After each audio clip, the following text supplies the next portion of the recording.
Alhamdulillahi alladhi anzala ala abdihi al-kitab. Now, why him? I put this perplexing ayah here on purpose, even if we don't finish our notes on the first ayah today. I thought I was going to be done.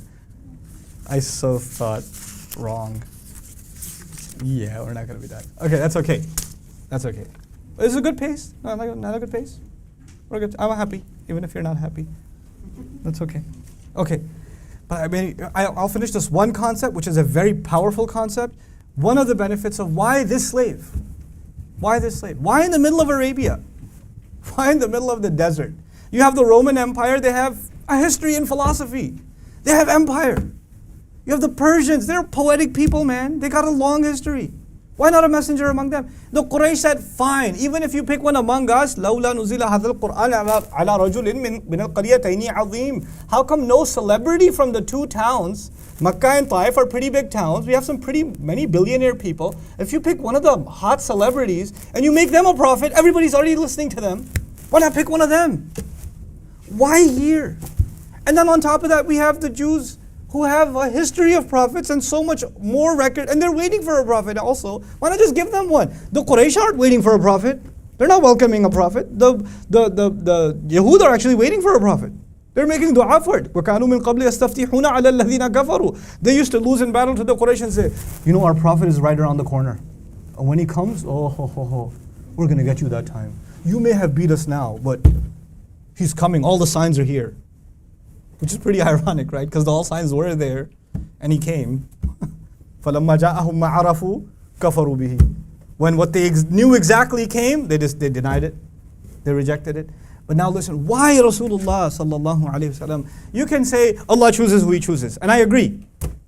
Allahu yastafi min al-malaikati rusulan wa min al-nas. Allah has His own discretion in choosing messengers, which angels should be messengers, and which human beings should be messengers.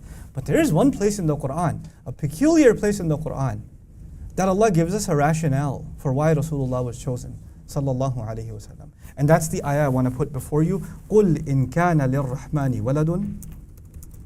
An unexpected place, actually. فَأَنَا أَوَّلُ الْعَابِدِينَ. Boy, oh boy, this ayah is supposed to be like a philosophical mystery. A horrible translation of the ayah would suggest, say, if Ar-Rahman had a son, Ar-Rahmani walad, I missed the word walad. If Ar-Rahman had a son, then I am the first to worship. I'll say that again. Say, if Ar-Rahman had a son, then I am the first to worship. And you're like, really? That's in the Quran? Yeah, that's just a bad translation. So let's work through this. If in fact the most loving and caring were to have a son, then he does not say فَأَنَا أَوَّلُ عَابِدٍ. Like the ayah says, وَلَا تَكُونُوا أَوَّلَ كَافِرٍ بِهِ. Don't be the first to disbelieve. Good translation of أَوَّلَ كَافِرٍ would be, don't be the first to disbelieve. If you want to translate here, I would be the first to worship. You know what you would say in Arabic? فَأَنَا أَوَّلُ عَابِدٍ. I am the first to worship. That's not what it says. Just because you see awwal, you go straight to I'm the first to worship? No.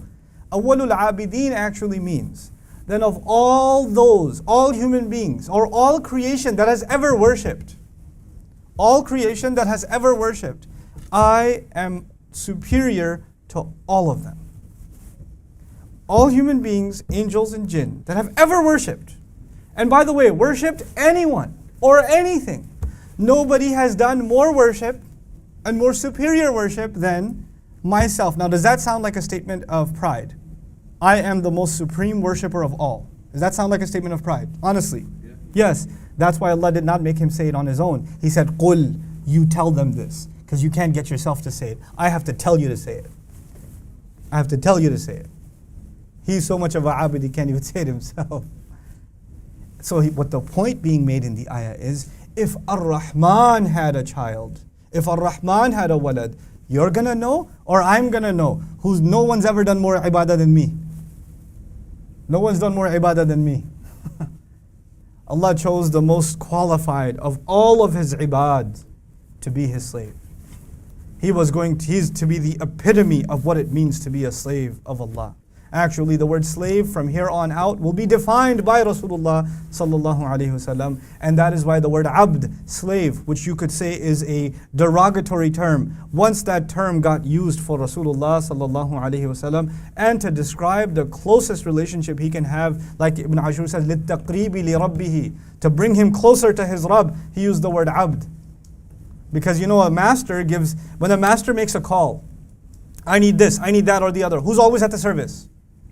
The slave. Like if someone has a servant, a constant servant, then the first one to hear the master's request will be who? The slave. So they have a very close relationship. So to describe that close, nobody's going to be closer to Allah than I. So if you're going to say anything about Allah, first of all, check yourself. Who are you talking to? I am the first of any who would know. You're in no position to speak anything about Allah, is what the ayah is saying. You're going to say Ar-Rahman has a son? Who are you? What qualification do you have?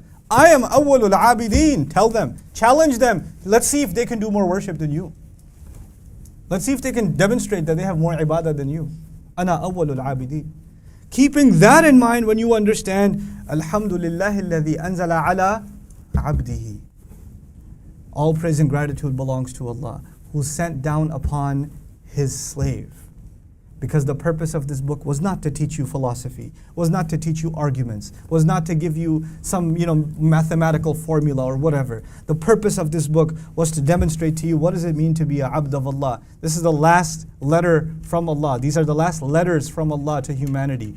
Risalati Rabbi, they're called in Quran. These last letters could not have been just taken in theory. They had to be demonstrated. What happens when a person internalizes this book? They truly become a abd.